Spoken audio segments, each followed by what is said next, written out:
Hello and welcome to Munshi Premchand Saptak. आज मैं आपके लिए एक कहानी और प्रस्तुत करने जा रहा हूं और इस कहानी के बारे में इतना मैं दावे के साथ कह सकता हूं कि इसमें जो दो प्रमुख किरदार हैं उन दोनों किरदारों से आपका अपने जीवन में कभी ना कभी वास्ता जरूर पड़ा होगा। किसी न किसी ऐसे व्यक्ति की छवि आपके मन में जरूर उभरेगी जिससे आप मिले होंगे और आपको बहुत मजा आएगा। तो ज्यादा तो मैं नहीं कहूँगा, शुरुआत में सिर्फ इतना ही कहूँगा कि किसी भी कहानी के बारे में ये ज़रूरी होता है कि आप उस कहानी को पहले पूरा सुने, समझें और उसके बाद ये निर्णय लें कि ये अच्छी है या नहीं। हालांकि जिस लेखक की कहानियां मैं पढ़ने जा रहा हूं उसमें ये तो गुंजाइश बचती नहीं है, ये ऑप्शन बचता ही नहीं है कि उसमें आप ये कहें कि ये अच्छी नहीं है, मगर फिर भी अपनी अपनी समझ की बात है। कई बार ऐसा होता है कि हमारी अपनी समझ, कहते हैं ना कि हमारी अपनी समझ कुछ और होती है लेकिन हम दोष दूसरी चीज़ों में निकालते हैं। तो बस यही गुजारिश है, यही निवेदन है, यही इल्तिजा है, यही विनती है, यही प्रार्थना है, यही रिक्वेस्ट है कि इस कहानी को पूरा सुने और एंजॉय करें, आनंद लें। तो चलिए शुरू करते हैं कहानी बड़े भाई साहब। मेरे भाई साहब मुझसे 5 साल बड़े थे लेकिन केवल 3 दर्जे आगे। उन्होंने भी उसी उम्र में पढ़ना शुरू किया था जब मैंने शुरू किया था, लेकिन तालीम जैसे महत्व के मामले में वो जल्दबाजी से काम लेना पसंद ना करते थे। इस भावना की बुनियाद खूब मजबूत डालना चाहते थे जिस पर आलीशान महल बन सके। 1 साल का काम 2 साल में करते थे, कभी कभी 3 साल भी लग जाते थे। अब बुनियाद भी पुख्ता ना हो तो मकान कैसे पायदार बने। मैं छोटा था, वो बड़े थे। मेरी उम्र 9 साल की, वो 14 साल के थे। उन्हें मेरी तंबी और निगरानी का जन्म सिद्ध अधिकार था और मेरी शालीनता इसी में थी कि उनके हुक्म को कानून समझूं। वो स्वभाव से बड़े अध्ययनशील थे, हर दम किताब खोले बैठे रहते और शायद दिमाग को आराम देने के लिए कभी कभी कॉपी पर, कभी कभी किताब के हाशियों पर चिड़ियों, कुत्तों, बिल्लियों की तस्वीरें बनाया करते। कभी कभी एक ही नाम या शब्द या वाक्य 10-20 बार लिख डालते। कभी एक शेर को बार बार सुंदर अक्षरों में नकल करते। कभी ऐसी शब्द रचना करते जिसमें ना कोई अर्थ होता ना कोई सामंजस्य।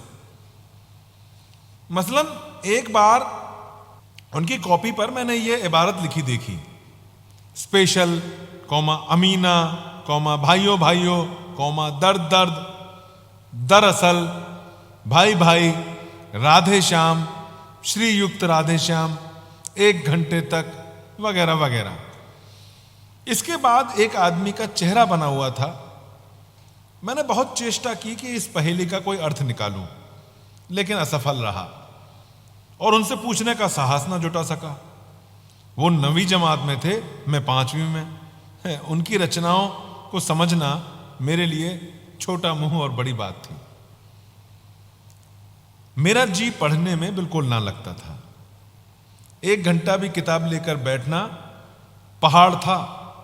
मौका पाते ही हॉस्टल से निकलकर मैदान में आ जाता और कभी कंकरियां उछालता, कभी कागज की तितलियां उड़ाता और कहीं कोई साथी मिल गया तो पूछना ही क्या। कभी 4 दीवारी पर चढ़ के नीचे कूद रहे हैं, कभी फाटक पर सवार उसे आगे पीछे चला चला के मोटर कार का आनंद उठा रहे हैं। लेकिन कमरे में आते ही भाई साहब का वह रुद्र रूप देखकर प्राण सूख जाते थे। उनका पहला सवाल होता, कहां थे?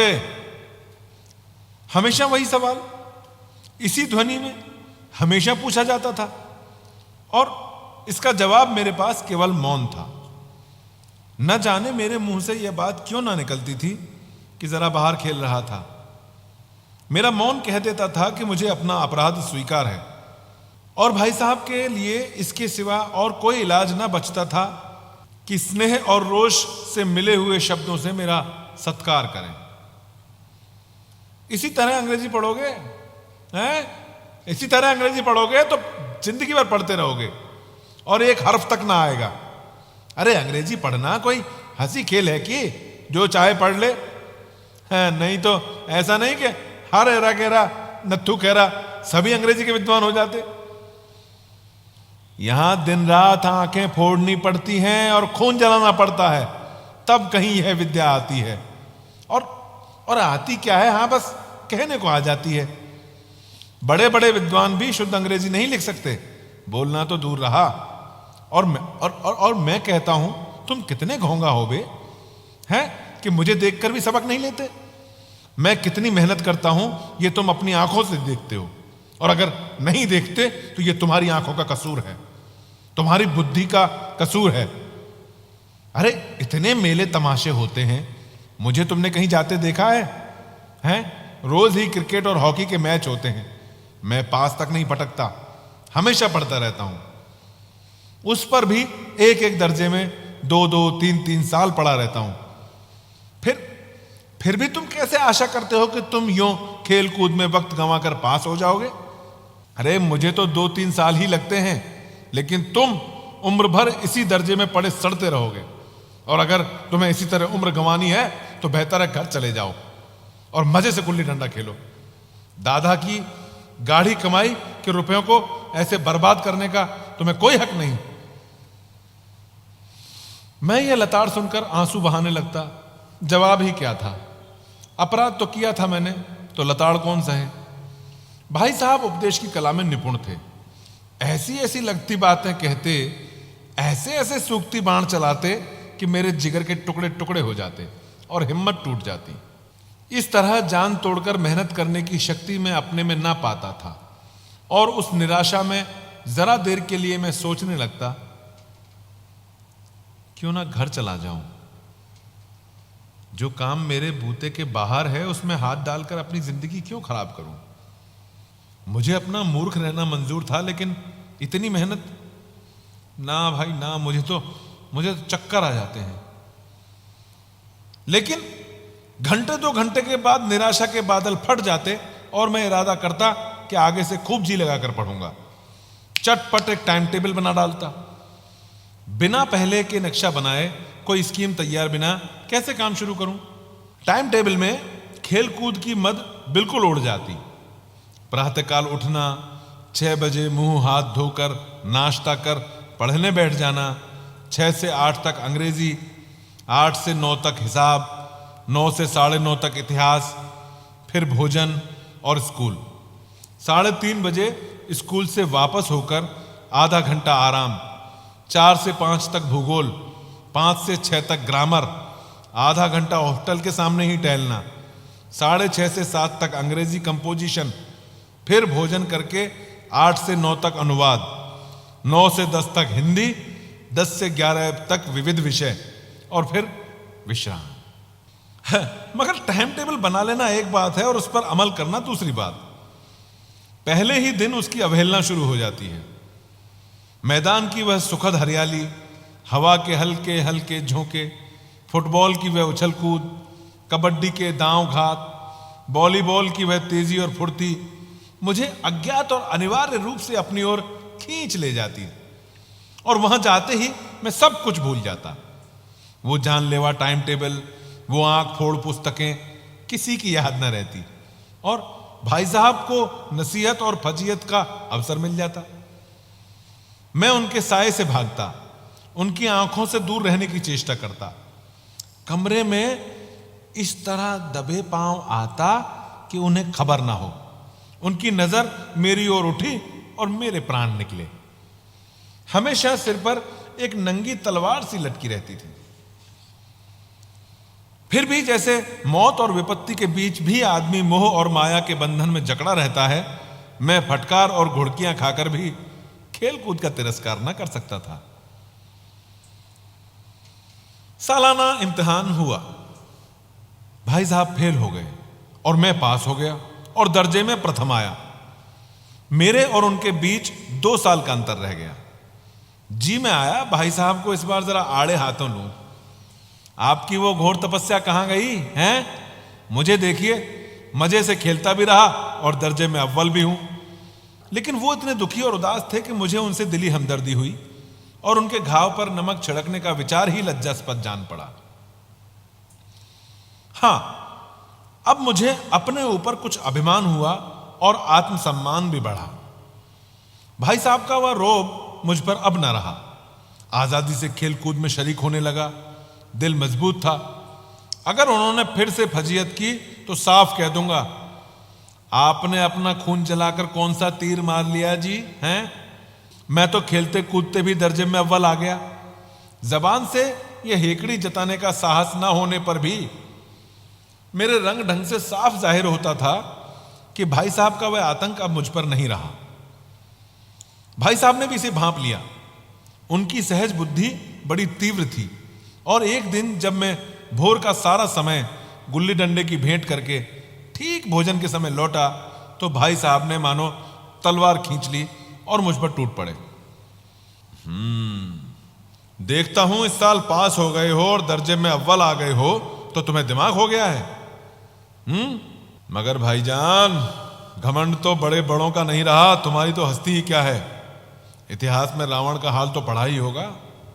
उसके चरित्र से तुमने कौन सा उपदेश लिया या यूं ही पढ़ गए हैं? महज इम्तिहान पास कर लेना कोई चीज नहीं, असल चीज है बुद्धि का विकास। जो कुछ पढ़ो उसका अभिप्राय समझो। रावण भूमंडल का स्वामी था। ऐसे राजों को चक्रवर्ती कहते हैं। आजकल अंग्रेजों का राज्य का विस्तार बहुत बड़ा हुआ है, पर इन्हें चक्रवर्ती नहीं कह सकते। संसार में अनेकों राष्ट्र अंग्रेजों का आधिपत्य स्वीकार नहीं करते, बिल्कुल स्वाधीन है। रावण चक्रवर्ती राजा था। संसार के सभी महीप उसे कर देते थे। बड़े बड़े देवता उसकी गुलामी करते थे। आग और पानी के देवता भी उसके दास थे। मगर उसका क्या अंत हुआ? घमंड ने उसका नाम निशान तक मिटा दिया। अरे कोई उसे एक चुल्लू पानी देने वाला भी ना बचा। आदमी और जो कुकर्म चाहे करे, पर अभिमान ना करे, इतराए नहीं। अभिमान किया कि दून और दुनिया दोनों से गया। शैतान का हाल भी तो पढ़ा ही होगा। उसे यह अभिमान हुआ था कि ईश्वर का उससे बढ़कर सच्चा भक्त को और कोई है ही नहीं। अंत में हुआ कि स्वर्ग से नरक में ढकेल दिया गया। शाह रूम ने भी एक बार अहंकार किया था, भीख मांग मांग कर मर गया। अरे तुमने तो अभी केवल एक दर्जा पास किया है और अभी से तुम्हारा सिर फिर गया। तब तो तुम आगे पढ़ चुके। ये समझ लो कि तुम अपनी मेहनत से पास नहीं हुए हो। अंधे के हाथ बटेर लग गई है। मगर बटेर केवल एक बार ही हाथ लग सकती है, बार बार नहीं लगती। कभी कभी गुल्ली डंडे से भी आधा घंटा चोट निशान पड़ जाता है, लेकिन इससे कोई सफल खिलाड़ी नहीं हो जाता। सफल खिलाड़ी वो है जिसका कोई निशान खाली ना जाए। और मेरे फेल होने पर मत जाओ। मेरे दर्जे में आओगे तो दांतों तले पसीना आ जाएगा। जब अलजबरा और ज्योमेट्री के लोहे के चने चबाने पड़ेंगे और इंग्लिस्तान का इतिहास पढ़ना पड़ेगा। बादशाहों के नाम रखना कोई आसान काम नहीं है। 800 हेनरी हो चुके हैं। कौन सा कांड किस हेनरी के समय में हुआ, क्या यह याद कर लेना आसान समझते हो? हेनरी 7वें की जगह हेनरी 8वां लिखा और सब नंबर गायब। सफा चट, सिफर भी ना मिलेगा। सिफर भी हो किस ख्याल में? दर्जनों तो जेम्स हो गए, दर्जनों विलियम्स, कोड़ियों चार्ल्स। दिमाग चक्कर खाने लगता है, आंधी रोग हो जाता है। इन अभागों को नाम भी ना जुड़ते थे। एक ही नाम के पीछे दोयम, सोयम, चहारुम, पंचुम लगाते चले गए। अरे मुझसे पूछ लेते, 10 लाख नाम बता देता। और ज्योमेट्री तो बस खुदा की पनाह। आ ब ज की जगह आ ज ब लिख दिया और सारे नंबर कट गए। कोई इन निर्दयी मुमतहिनों से नहीं पूछता कि आखिर आ ब ज और अ ज ब में फर्क क्या है, और व्यर्थ की बात के लिए छात्रों का खून क्यों करते हो? दाल भात रोटी खाई या भात दाल रोटी खाई, इसमें क्या रखा है? मगर इन परीक्षकों को क्या परवाह? वो तो वही देखते हैं जो पुस्तक में लिखा है। चाहते हैं कि लड़के अक्षर अक्षर रट डालें, और इसी रटंत का नाम शिक्षा रख छोड़ा है। और आखिर इन बेसिर पैर की बातों के पढ़ने से क्या फायदा? इस रेखा पर लंब गिरा दो तो आधार लंब से दुगना होगा। पूछिए पूछिए, इससे क्या प्रयोजन? दुगना नहीं चौगुना हो जाएगा, या आधा ही रहे मेरी बला से। लेकिन परीक्षा में पास होना है तो ये सब खुरापात याद रखनी पड़ेगी। कह दिया समय की पाबंदी पर एक निबंध लिखो जो 4 पन्नों से कम ना हो। अब आप कॉपी किताब सामने खोले, कलम हाथ में लिए उनके नाम को रोइए। अरे कौन नहीं जानता कि समय की पाबंदी बहुत अच्छी बात है। इससे आदमी के जीवन में संयम आ जाता है, दूसरों का उस पर स्नेह होने लगता है और उसके कारोबार में उन्नति होती है। लेकिन इस जरा सी बात पर 4 पन्ने कैसे लिखें? और जो बात एक वाक्य में कही जा सकती है उसे 4 पन्नों में लिखने की जरूरत क्या है? मैं तो इसे हिमाकत कहता हूं। यह तो समय की किफायत नहीं बल्कि उसका दुरुपयोग है कि व्यर्थ में किसी बात को ठूंस दिया जाए। हम चाहते हैं आदमी को जो कुछ कहना हो चटपट कह दे, अपनी राह ले, मगर नहीं, आपको 4 पन्ने रंगने पड़ेंगे, चाहे जैसे लिखिए, और पन्ने भी पूरे फुल स्केप आकार के। ये छात्रों पर अत्याचार नहीं तो और क्या है? अनर्थ तो यह है कि कहा जा सकता है संक्षेप में लिखो। समय की पाबंदी पर संक्षेप में एक निबंध लिखो जो 4 पन्नों से कम ना हो। ठीक, संक्षेप में तो 4 पन्ने हुए, नहीं तो शायद 100-200 पन्ने लिखवाते। अरे तेज भी दौड़िए और धीरे भी, उल्टी बात है या नहीं? बालक भी इतनी सी बात समझ सकता है, लेकिन इन अध्यापकों को इतनी भी तमीज नहीं। उस पर दावा है कि हम अध्यापक हैं। अरे मेरे दर्जे में आओगे लाला तो ये सब पापड़ बेलने पड़ेंगे और तब आटे दाल का भाव मालूम होगा। इस दर्जे में अव्वल आ गए हो तो जमीन पर पांव नहीं पड़ते। इसलिए मेरा कहना मानिए, लाख फेल हो गया हूं लेकिन तुमसे बड़ा हूं। संसार का मुझे तुमसे कहीं ज्यादा अनुभव है। जो कहता हूं उसे गिरह बांधिए, नहीं तो पछताइएगा। स्कूल का समय निकट था, नहीं ईश्वर जाने यह उपदेश माला कब समाप्त होती। भोजन आज मुझे निस्वाद सा लग रहा था। अरे जब पास होने पर यह तिरस्कार हो रहा है तो फेल होने पर तो शायद प्राण ही ले लिए जाएं। भाई साहब ने अपने दर्जे की पढ़ाई का जो भयंकर चित्र खींचा था उसने मुझे भयभीत कर दिया। स्कूल छोड़कर घर नहीं भागा, यही ताज्जुब है। लेकिन इतने तिरस्कार पर भी पुस्तकों में मेरी अरुचि ज्यों की त्यों बनी रही। खेलकूद का कोई अवसर हाथ से न जाने देता। पढ़ता भी मगर बहुत कम, बस इतना कि रोज का टास्क पूरा हो जाए और दर्जे में जलील ना होना पड़े। अपने ऊपर जो विश्वास पैदा हुआ था वह फिर लुप्त हो गया और फिर चोरों का सा जीवन काटने लगा। फिर सालाना इम्तिहान हुआ और कुछ ऐसा संयोग हुआ कि मैं फिर पास हो गया और भाई साहब फेल हो गए। मैंने बहुत मेहनत नहीं की थी, पर न जाने कैसे दर्जे में अव्वल आ गया। मुझे खुद अचरज हुआ। भाई साहब ने प्राणांतक परिश्रम किया, कोर्स का एक एक शब्द चाट गए। रात 10 बजे तक इधर, 4 बजे भोर से उधर, 6 से 9:30 तक स्कूल जाने से पहले मुद्रा कांतिहीन हो गई थी, मगर बेचारे फेल हो गए। मुझे उन पर दया आती थी। नतीजा सुनाया गया तो वह रो पड़े और मैं भी रोने लगा। अपने पास होने की खुशी आधी हो गई। मैं भी फेल हो गया होता तो भाई साहब को इतना दुख ना होता, लेकिन विधि की बात कौन टालता। मेरे और भाई साहब के बीच अब केवल 1 दर्जे का अंतर और रह गया था। मेरे मन में एक कुटिल भावना उदय हुई कि कहीं भाई साहब 1 साल और फेल हो जाएं तो मैं उनके बराबर हो जाऊं। फिर वो किस आधार पर मेरी फजीयत करेंगे। लेकिन मैंने इस कमीने विचार को दिल से बलपूर्वक निकाल डाला। आखिर वह मुझे मेरे हित के विचार से ही तो डांटते हैं। मुझे इस वक्त अप्रिय लगता है अवश्य, मगर यह शायद उनके उपदेशों का ही असर है कि मैं दनादन पास हो जाता हूं, और वो भी इतने अच्छे नंबरों से। अब भाई साहब कुछ नरम पड़ गए थे।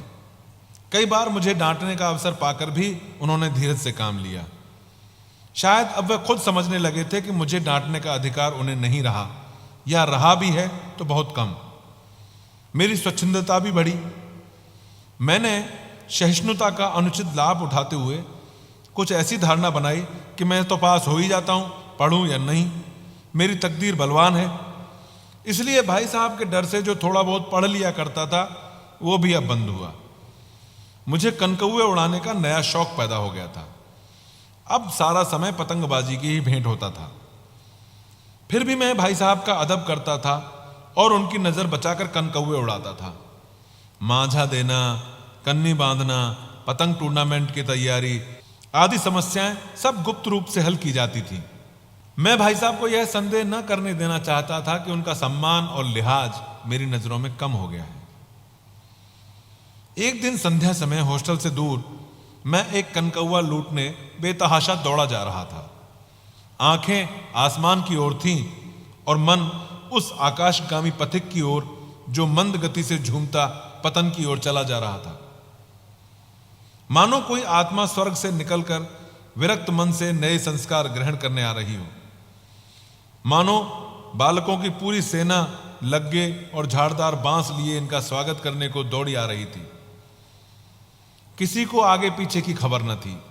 सभी मानो उस पतंग के साथ आकाश में उड़ रहे थे जहां सब कुछ समतल है, ना मोटर कारें हैं, ना ट्राम, ना गाड़ियां। सहसा भाई साहब से मेरी मुठभेड़ हो गई, जो शायद बाजार से लौट रहे थे। उन्होंने वहीं हाथ पकड़ लिया और उग्र भाव से बोले, इन बाजारी लौंडों के साथ धेले भर के कनकौए के लिए दौड़ते हुए तुम्हें शर्म नहीं आती है? तुम्हें इसका कुछ भी लिहाज नहीं? अरे अब नीचे दर्जे में नहीं हो बल्कि 8वीं जमात में हो और मुझसे केवल 1 दर्जा नीचे हो। आखिर आदमी को कुछ तो अपनी पोजीशन का ख्याल करना चाहिए। अरे एक जमाना था कि लोग 8वां दर्जा पास करके नायब तहसीलदार हो जाते थे। मैं कितने ही मिडिलचियों को जानता हूं जो आज अव्वल दर्जे के डिप्टी मजिस्ट्रेट या सुपरिंटेंडेंट हैं। कितने ही 8वीं जमात वाले हमारे लीडर और समाचार पत्रों के संपादक हैं। बड़े बड़े विद्वान इनकी मातहती में काम करते हैं और तुम उसी 8वें दर्जे में आकर बाजारी लौंडों के साथ कनकौए दौड़ा रहे हो। और तुम्हारी इस कम अक्ली पर मुझे दुख होता है। तुम ज़हीन हो, इसमें कोई शक नहीं, लेकिन वो जहन किस काम का जो हमारे आत्मगौरव की हत्या कर डाले। तुम अपने दिल में समझते होगे कि मैं भाई साहब से महज 1 दर्जा नीचे हूं, अब मुझे उनको कुछ कहने का हक नहीं। लेकिन यह सब तुम्हारी गलती है। तुमसे 5 साल बड़ा हूं और चाहे आज तुम मेरी जमात में आ जाओ और परीक्षा का को तो यही हाल है, वो तो निसंदेह अगले साल तुम मेरे समकक्ष हो जाओगे और शायद 1 साल मुझसे आगे भी निकल जाओ। लेकिन मुझ में और तुम में 5 साल का अंतर जो है उसमें तुम क्या, खुदा भी कुछ नहीं कर सकता। मैं तुमसे 5 साल बड़ा हूं और हमेशा रहूंगा। मुझे दुनिया और जिंदगी का जो तजुर्बा है तुम उसकी बराबरी नहीं कर सकते, चाहे तुम MA और D.Litt और D.Phil ही क्यों ना हो जाओ। समझ किताबें पढ़ने से नहीं आती, दुनिया देखने से आती है। हमारी अम्मा कोई दर्जा पास नहीं किया और दादाजी भी 5वीं 6ठी से जमात से आगे नहीं गए। लेकिन हम दोनों चाहे सारी दुनिया की विद्या पढ़ लें, अम्मा और दादा को समझाने और सुधारने का अधिकार हमेशा रहेगा।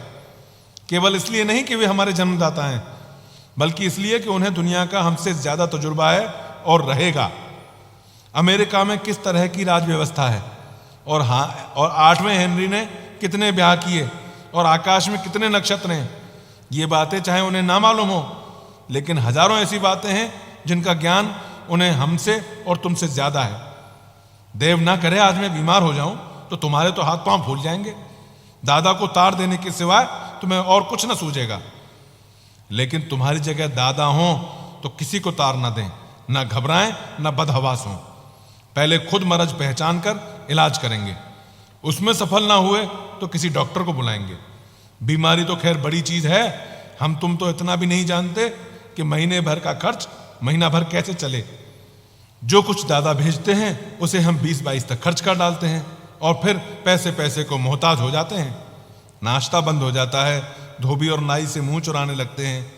लेकिन जितना आज हम और तुम खर्च कर रहे हैं उससे आधे में दादा ने अपनी उम्र का बड़ा भाग इज्जत और नेकनामी के साथ निभाया है और कुटुंब का पालन किया है, जिसमें सब मिलकर 9 आदमी थे। अपने हेडमास्टर साहब को देख लो, MA हैं कि नहीं, और यहाँ के MA नहीं, ऑक्सफोर्ड के। 1000 रुपया पाते हैं, लेकिन उनके घर का इंतजाम कौन करता है? उनकी बूढ़ी माँ। हेडमास्टर की डिग्री यहाँ बेकार हो गई। पहले खुद घर का इंतजाम करते थे, खर्च पूरा ना पड़ता था, कर्जदार रहते थे। जब से उनकी माताजी ने प्रबंध अपने हाथ में लिया है, जैसे घर में लक्ष्मी आ गई है। तो भाईजान, यह गुरूर दिल से निकाल डालो कि तुम कभी मेरे समीप आ गए हो और स्वतंत्र हो। मेरे देखते तुम बेराह ना चलने पाओगे, और अगर तुम यूं ना मानोगे तो मैं इसका भी प्रयोग कर सकता हूं। मैं जानता हूं तुम्हें मेरी बातें इस समय जहर लग रही होंगी। मैं उनकी नई युक्ति के सामने नतमस्तक हो गया।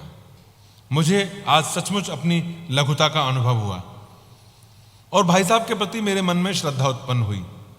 मैंने सजल आंखों से कहा, हरगिज नहीं, आप जो कुछ फरमा रहे हैं वो बिल्कुल सही है और आपको उसको कहने का पूरा अधिकार है। भाई साहब ने मुझे गले लगा लिया और बोले, अरे मैं कनकौवे उड़ाने को मना थोड़ी करता हूं, मेरा भी जी ललचाता है, लेकिन क्या करूं? खुद बेराह चलूं तो तुम्हारी रक्षा कैसे करूं? यह कर्तव्य भी तो मेरे सिर है। संयोग से उसी वक्त एक कटा हुआ कनकौवा हमारे ऊपर से गुजरा। उसकी डोर लटक रही थी। लड़कों का एक गोल पीछे पीछे दौड़ा चला जा रहा था। भाई साहब लंबे हैं ही, उछलकर उसकी डोर पकड़ ली और बेतहाशा हॉस्टल की तरफ दौड़े। मैं पीछे पीछे दौड़ रहा था। तो ये थी आज के मुंशी प्रेमचंद सप्तक की कहानी, बड़े भाई साहब। उम्मीद है आपने पूरी कहानी सुनी होगी, मजा आया होगा। तो moral of the story is कि आज किसी की बातें अगर आपको कड़वी लग रही हैं तो हो सकता है समय आने पर वही बातें आपके लिए सबसे ज़्यादा फायदेमंद और अच्छी सिद्ध हों। इसी भावना के साथ मैं आपका बहुत बहुत धन्यवाद करता हूं सभी दर्शकों और श्रोताओं का कि आपने इस कहानी को बड़े प्यार से सुना। उसके लिए आपका अनेक अनेक धन्यवाद।